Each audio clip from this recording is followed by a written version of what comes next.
नमस्ते, स्वागत छ यहाँहरूलाई मेरो च्यानलमा।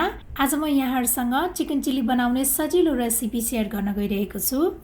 यदि यहाँहरूले अहिलेसम्म मेरो च्यानल सब्स्क्राइब गर्नुभएको छैन भने प्लिज मेरो च्यानललाई सब्स्क्राइब गरिदिनु होला र बेल आइकनलाई पनि प्रेस गरिदिनु होला। चिकन चिल्ली बनाउनको लागि सबैभन्दा पहिला मैले एउटा मिक्सिङ बल लिएको छु। यो मिक्सिङ बलमा चाहिँ मैले 2 टेबल स्पुन जति बेसन राखेको छु। त्यसपछि 1 टीस्पुन जिरा धनिया पाउडर र रातो धुलो खुर्सानी राख्ने, त्यसपछि हाफ टीस्पुन बेसार पनि राख्ने, अनि नुन स्वाद अनुसार। त्यसपछि मैले 2 टेबल स्पुन जति सोया सस राखेको छु, अनि 1 टीस्पुन लेमन जुस राख्ने, 1 टेबल स्पुन जति पानी पनि राख्ने र अब यसलाई मिक्स गर्नुपर्छ। अब म यो मिक्सरमा चिकन पनि राख्छु। अब यो चिकनलाई एकदम राम्रोसँग मिक्स गर्नुपर्छ। यो मसलाहरु चाहिँ सबै चिकनमा राम्रोसँग लाग्नुपर्छ। अब यो चिकनलाई चाहिँ 1 घण्टा यतिकै राख्ने। अब 1 घण्टापछि अब हाम्रो यो चिकन चाहिँ फ्राई गर्नको लागि रेडी भइसकेको छ। यो चिकनलाई चाहिँ डीप फ्राई गर्नुपर्छ। चिकन फ्राई गर्नको लागि मैले प्यान बसालिसकेको छु। अब यसमा तेल राख्ने। तेल पनि तातिसकेको छ। अब यसमा यो चिकन राख्ने।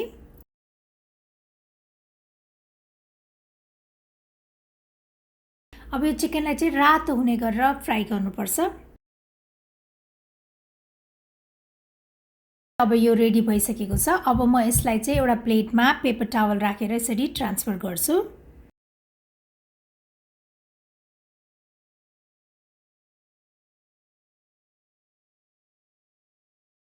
त्यसपछि बाँकी रहेको चिकनलाई पनि यसै गरी फ्राई गर्ने।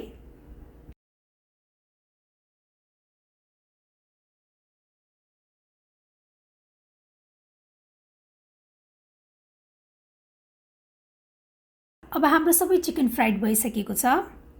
अब मैले फेरि एउटा प्यान बसालेको छु। अब यो प्यानमा चाहिँ अलिकति तेल राख्ने।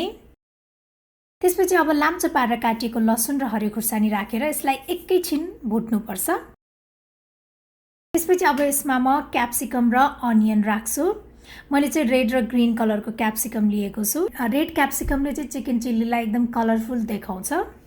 अब यो क्याप्सिकम अनियनलाई चाहिँ 1 मिनेटसम्म भुट्नुपर्छ।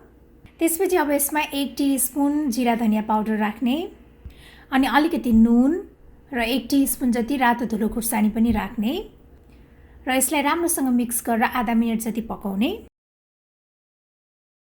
त्यसपछि अब यसमा 2 टेबल स्पुन जति soya sauce, red chilli sauce र टोमेटो केचप राख्ने र अब यसलाई मिक्स गरेर एकैछिन पकाउनुपर्छ।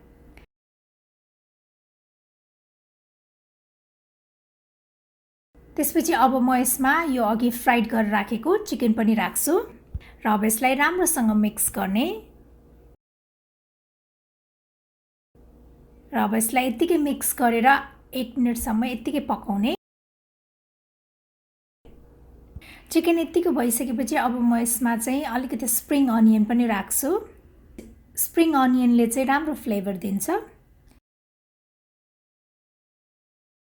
अब हाम्रो यो चिकन चिल्ली चाहिँ सर्भ गर्नको लागि रेडी भइसकेको छ।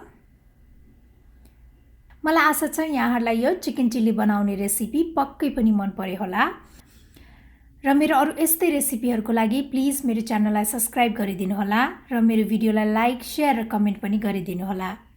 Thank you for watching. Bye bye.